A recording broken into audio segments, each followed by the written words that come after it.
parents and my students and staff and community members this evening.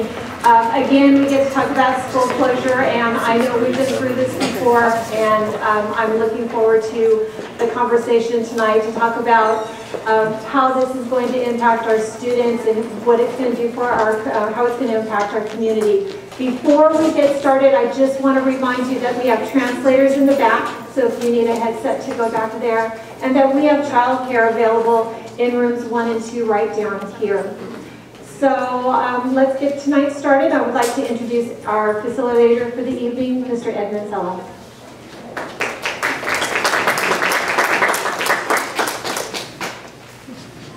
Good evening. My name is Ed Mansella, and I'm going to be facilitating this evening. And I'm the Interim Chief of Staff for Sac City Unified School District. On behalf of Superintendent Raymond and the Board of Education, I'd like to thank you for being here tonight to support your school and your kids. Because we have another meeting on this topic at a different school tonight, and in order to make sure that Superintendent hears feedback from both school communities, Superintendent Raymond will be joining us during the meeting tonight. However, all of your feedback and comments tonight are being documented and recorded. We recognize that nobody wants to close schools. We know these are very difficult discussions and often very personal. And because we know this conversation could be emotional and challenging and hard, I'll be asking for your assistance tonight in ensuring that we're respectful of one another during this conversation. So first, I'll start tonight with a brief overview of the district's financial situation that has led to this difficult decision. We'll discuss why right-sizing the district is so critically important, the consequences of not taking action, and what you can expect during this process.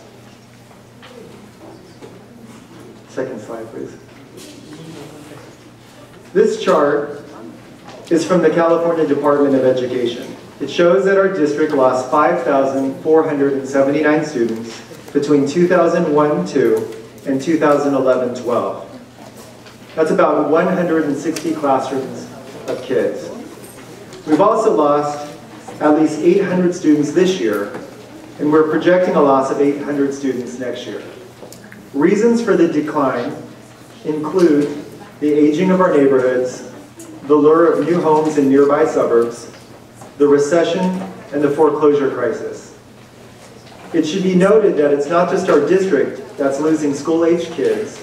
California in general has a declining child population due to lower birth rates and fewer newcomers moving here. Next slide. This chart shows C.P. Huntington Elementary's enrollment going back to 1996-97. C.P. Huntington hit a high of 400 kids in 1996-97, and this year C.P. Huntington has just 237 students. That's a loss of 163 students, or an enrollment loss of nearly 41%. Next slide. As we said, no one wants to close schools, but we need to match the number of schools we have to the number of students we serve. We have too many elementary schools that are filled to far less than capacity. That puts a strain on our resources and on the staff, and it costs quite a few dollars. Here you can see that San Juan Unified, with just about the same number of students, has 13 fewer elementary schools. They have 43, and we have 56.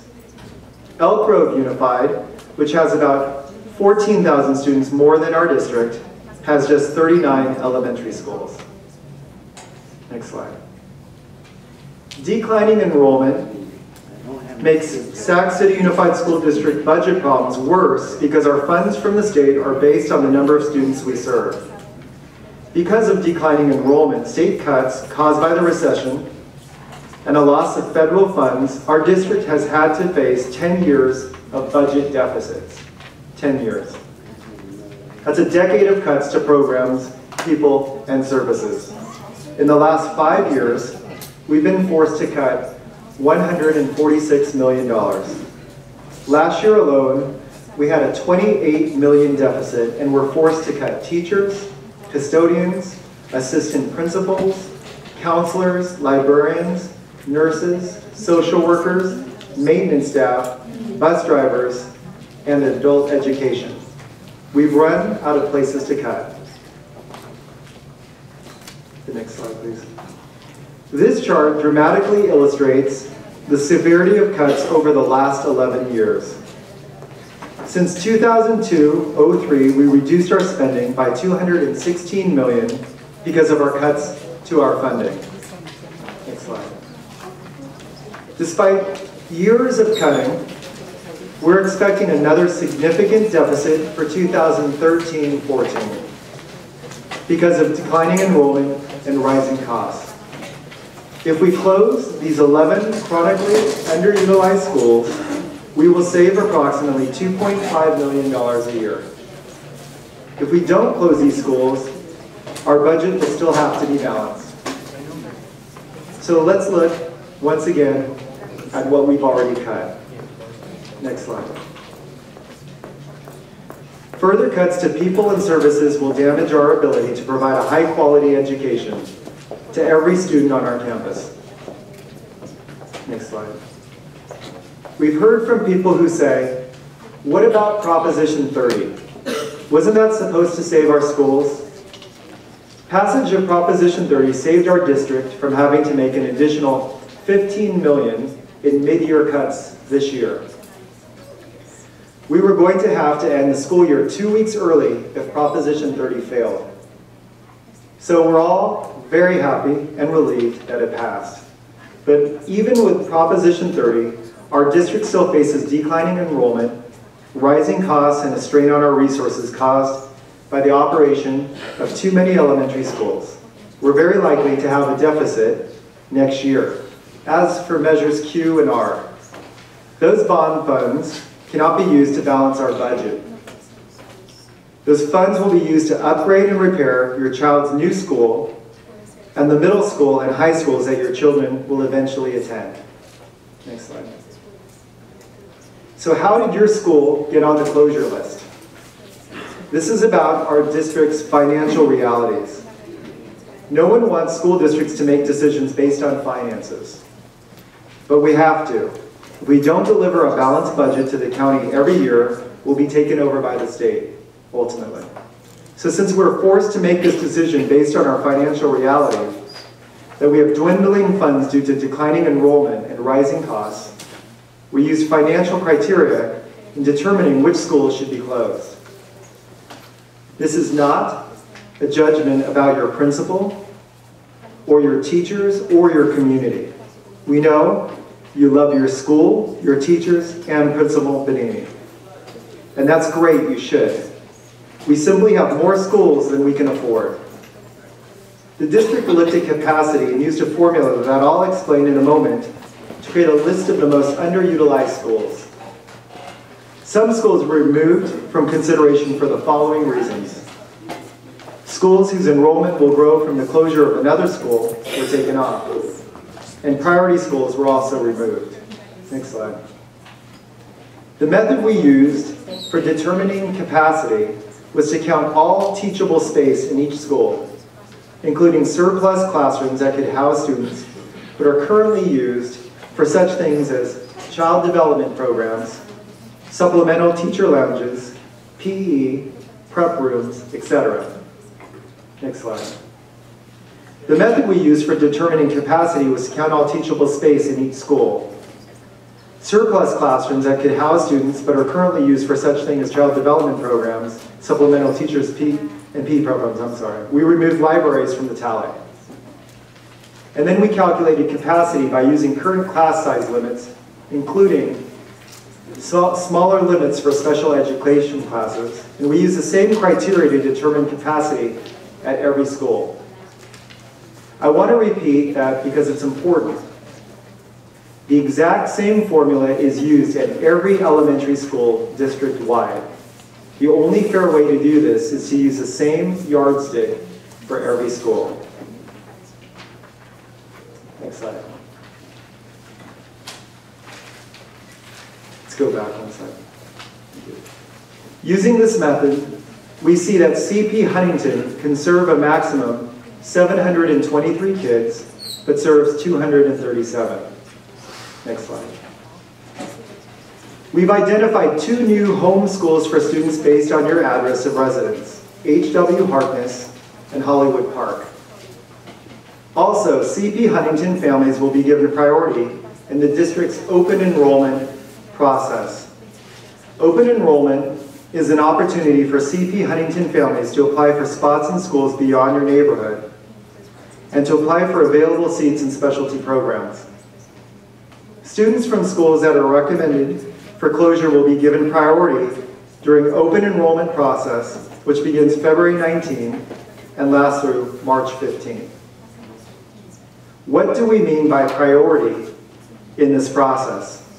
At the end of open enrollment, the window, again March 15th, your students will be placed in a special lottery, available only for you and other students from schools slated for closure. Then, and only then, are other applicants from around the district considered for these available spaces. This is not a first-come, first-served process. Placement is completed at the end of the open enrollment window after all applications are received, ensuring priority status for the schools slated for closure. If there are more applicants than available seats, students will be placed on the waiting list for their preference school and attend the new neighborhood school.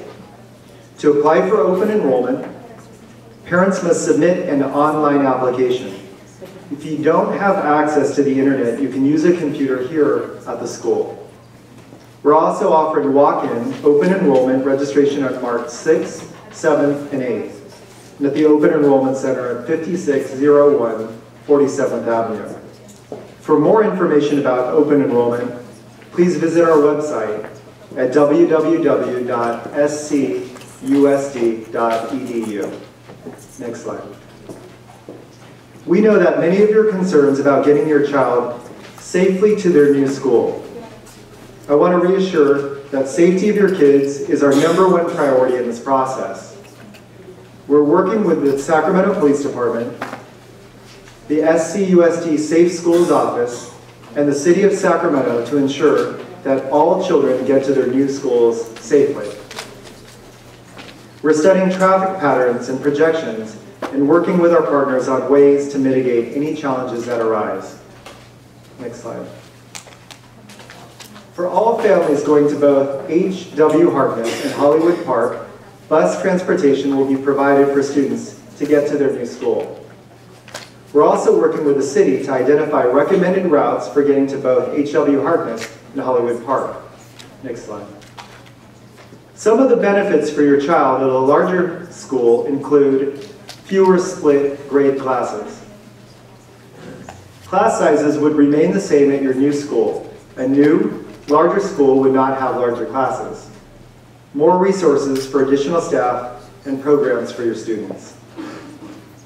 Next slide. With more staff have more peers to collaborate with which to help improve student learning.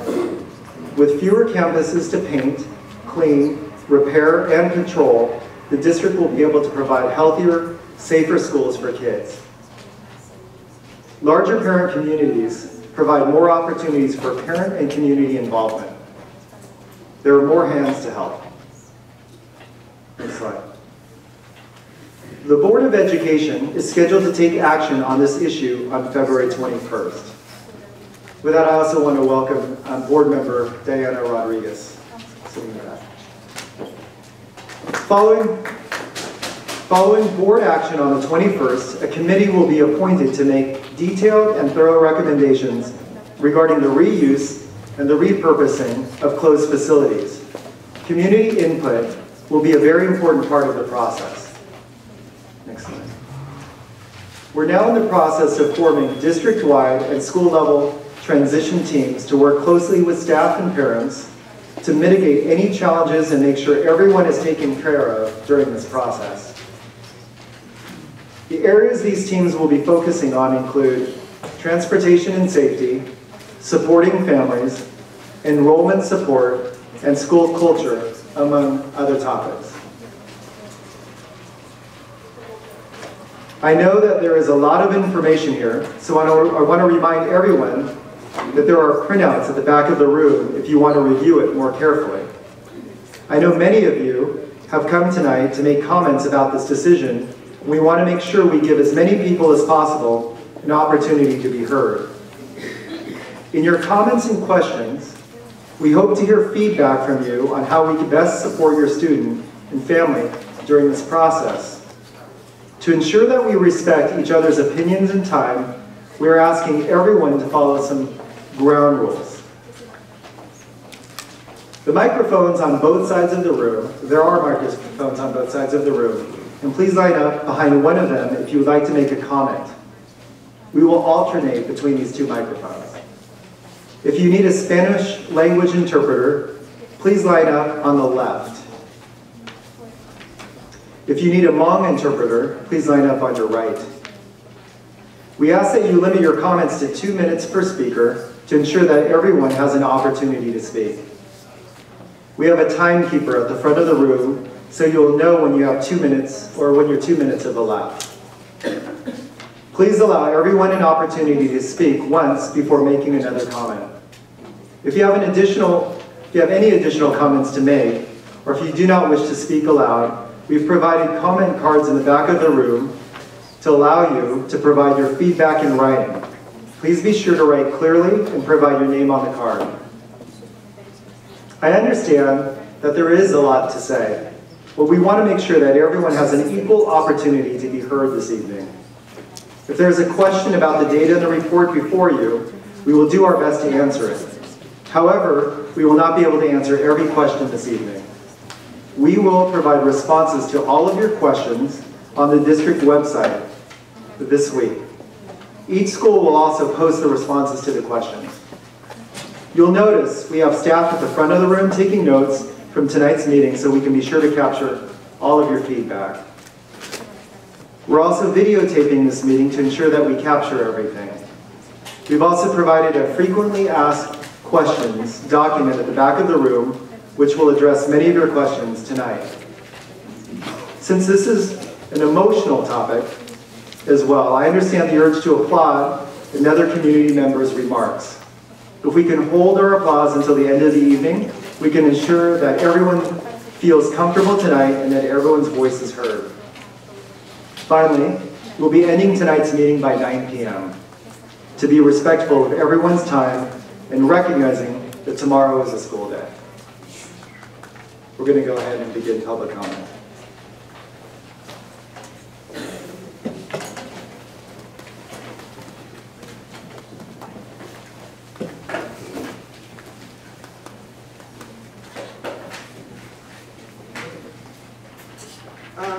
Hello. The main questions that I had were, I don't know if they could be answered at all. There was two of them. Will transportation be available throughout how many school years? Just this first year that this is happening? And then how long is this going to last? Until all the schools are overpopulated and then you're forced to reopen one or two? I had two questions.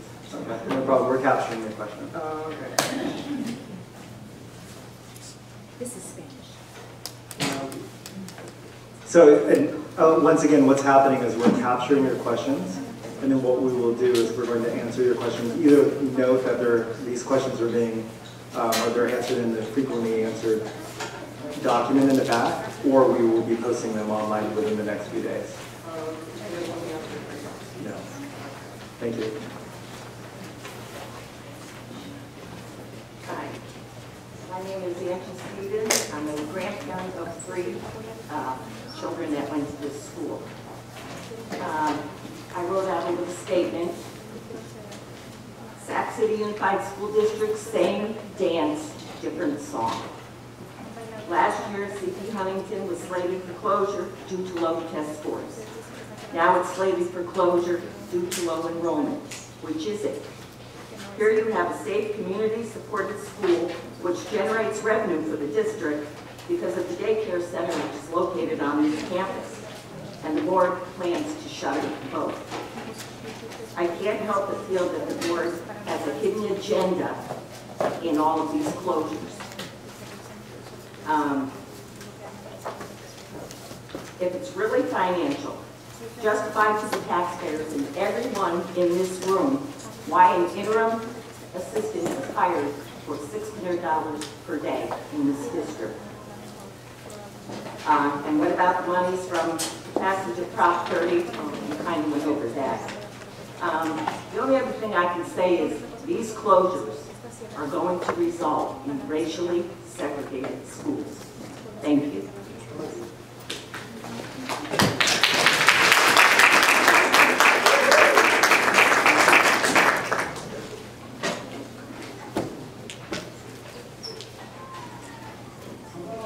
Time that these people will use the full 2 minutes.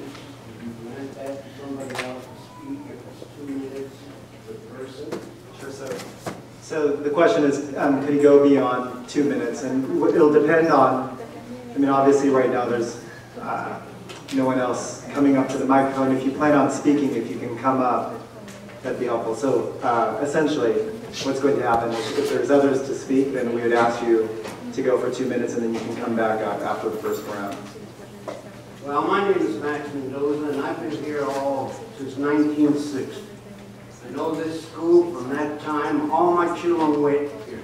But I want to tell the school board, too, that they haven't done their job. It's a disgrace for our children not to be able to come here and play sports. Back in the day, they used to have people here taking care of the kids, you know, when they come out and whatever the organized sport was. Now, you're willing to send kids from here to, let's say, Hollywood? Well, let me tell you something. You guys are the professionals, but Hollywood is so congested that it's pathetic.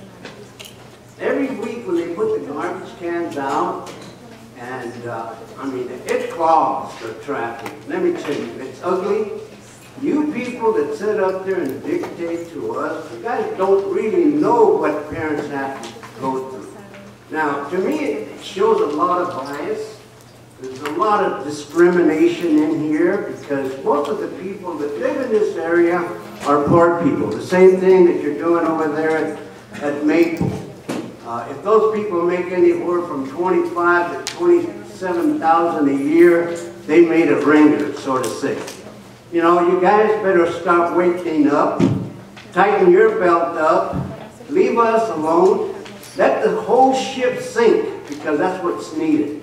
It's been a failure from when you mention no child left behind. Well, you're also leaving parents behind, you're leaving the schools behind. It's a disgrace to have that kind of representation. It comes out of the Center. You got a building over there that shouldn't even be in existence. If you're going to shut anything down, you should shut that one down because that costs us millions and millions of dollars. You went way overhead when you started buying, you know, all kinds of equipment to keep it going. That is a disgrace.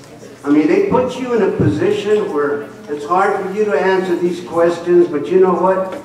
That whole district right now is stinking, and it's a big disgrace. You guys ought to be ashamed of yourselves.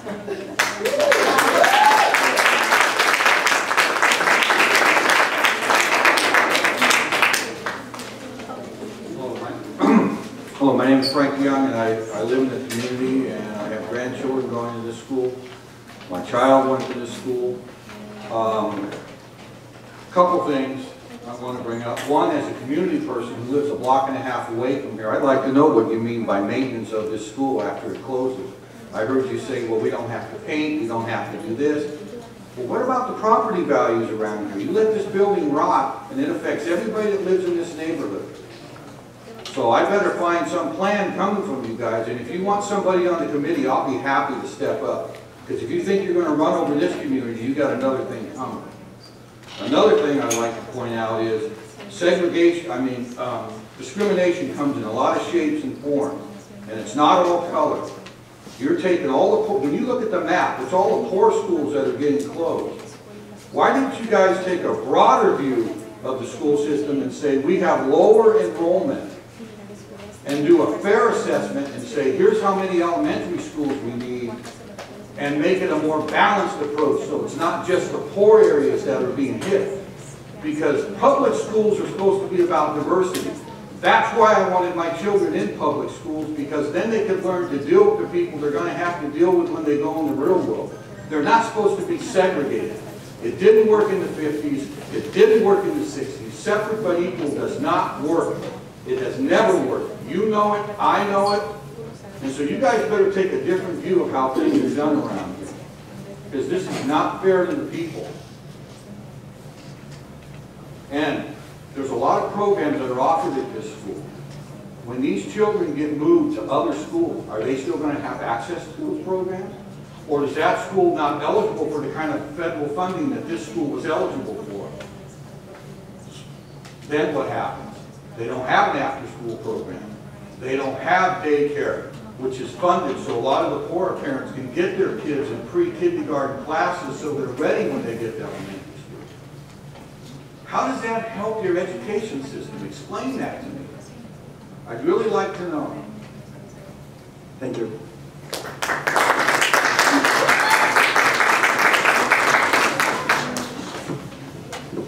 Hi, my name is Sarah Rafferty, and my son Danny is in kindergarten here at CP Huntington.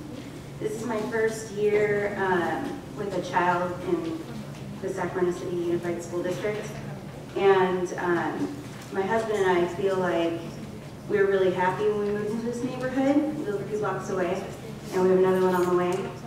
And everyone at this school seemed really concerned, or they just know my son. And I went to school from kindergarten all the way to 8th grade, going to the same school in the Sacramento area.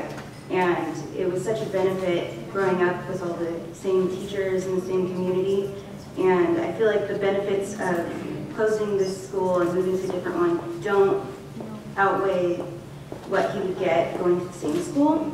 And I feel like I don't know if the next school he's going to go to is going to close next year or in the future.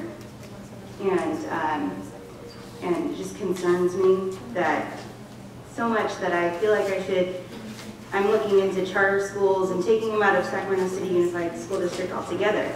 So it doesn't seem like the numbers of kids that you're displacing is going to outweigh how many kids are going to leave the school district altogether. And it does seem like you're picking on low-income families. I was laid off from my work last year. I'm on unemployment. Me and my husband are both full-time students, and we only have one car.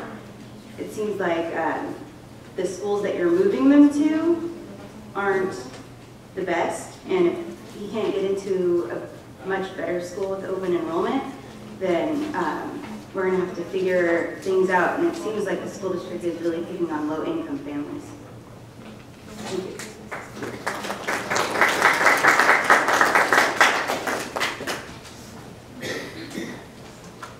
Go ahead. My name is Deanna Rhoda. I live just 2 blocks away. It sounds to me like the decision's been made based on a presentation, and I'm concerned about what's going to happen to the school once it's closed. Again, property values are a concern. It will cost money to keep it up if you're going to do that. There aren't any details at all provided on what's going to happen afterward. I grew up playing sports, going to school, shooting baskets.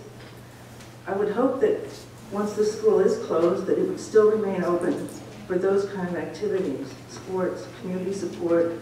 It would still have to be maintained to some degree for a level. And that's what makes a community, being able to do community things, team sports. I think that I'd like to be on the committee if there is going to be one. I'd like to be on that to help make sure those kind of things happen, that it remains available to the community, even though it's not public school. There's a lot of good things here that could happen. And so I think the community, effort together, salvage something. Thank you. Thank you.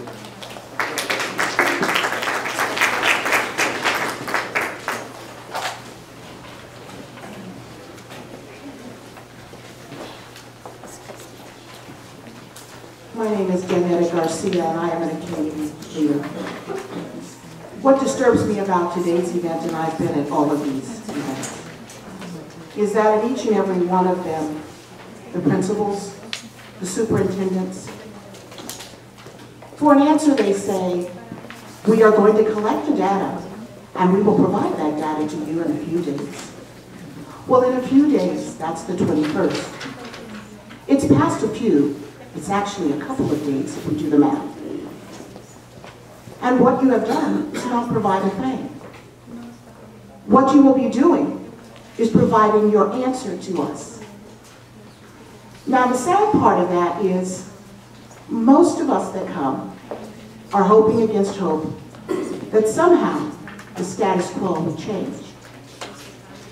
You, sir, must also feel a bit of pain in your heart to have to deliver a message when asked a question that you simply say, well, we're going to provide that information to you in a few days. Knowing that in a few days, if we do the math, it's past the 21st. And knowing that if we do the math, a couple of days is the 21st, when the decision will be made. We are tired as citizens, slumming around and begging for opportunities that many in the county have. We don't want to find another way to get our child across the bridge. We're already across the bridge. We don't want to find another way to explain to Johnny and Susie why they have to change teachers again. What we want to do is help you, the administration, our legislators, who so pointedly can write an op-ed piece about saving the kings, a failing school. And not only do they eloquently write that op-ed piece, they talk about how dare you, Seattle, try to take our failing team from us. But that very legislator did not write a letter saying, how dare we, system, take the students' opportunities away from them. When we ask the city council, what part can you play? Often, not all, but often a few response, well, that's not my district. But it's your district when money's coming in and you want to take care of that sunshine fee that you're going to give out and open another garden that never opens. Everyone has failed all of the children, all of the parents, all of the time, not because you closed the school, but because you failed to give them answers when they need it. It is not something you do at home. And I'm speaking for the people who wanted to speak who didn't stand up. They've relinquished their minutes to me, and I'll be quick in my summary. When is enough enough? If not now, there is no when. If no one stands up, then you protect the system that has failed us. Our mayor won't come forward because he and Superman are trying to force feed charters. We know that. Our county SCOE, Mr. Dave Gordon, won't come forward because he's an advisor to Ed Voice and West Ed and those charter conglomerates. Our legislators will not come forward because they don't have children at the basis of their thinking. We must depend on each other to come forward. Our children, our grandmothers, our fathers, our priests, our animals, we must depend on ourselves. We stand in the midst of humanity, members of a supreme society whose foundation lies nowhere. And therefore it is our struggle between right and wrong. Is the system alive? Will the system change?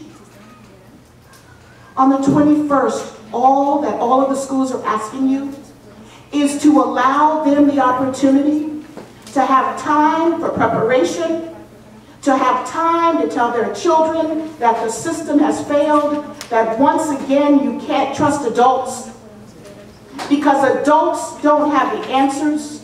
We build bridges with timelines of failure, yet they fail way before them. We build communities on wetlands that people are in canoes. We promise that something won't fail, but we don't have the answer, and we never give the citizens an answer when they ask it, when it is due. We put them on the back burner, and the rice burns. And it is unfair. We are who we protect. We are who we defend. We are who we stand up for. If you, sir, stand up for the school district, then you have let the children, parents, and all of that institution down. I stand here as an African-American female who had no opportunity, considered less than a half of a person, separated from my tribe so that I could not speak to them, divided from our communities, finding railroads and people to help me survive. And one day, someone said enough was enough, and freedom was available. Well, this too is a cry for freedom and a cry for hope. Let the citizens in this community continue to have their school. Lower school sizes equal higher education. The teacher has an optimum opportunity to seek help for each and every student.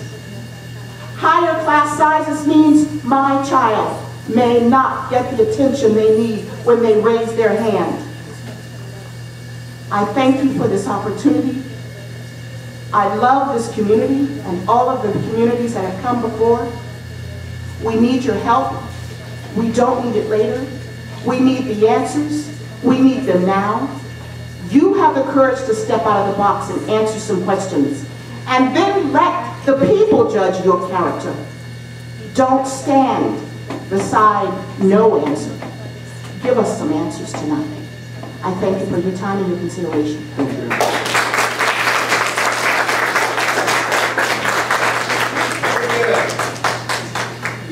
Good evening. My name is Ellie Gray. I'm a kindergarten teacher here at CB.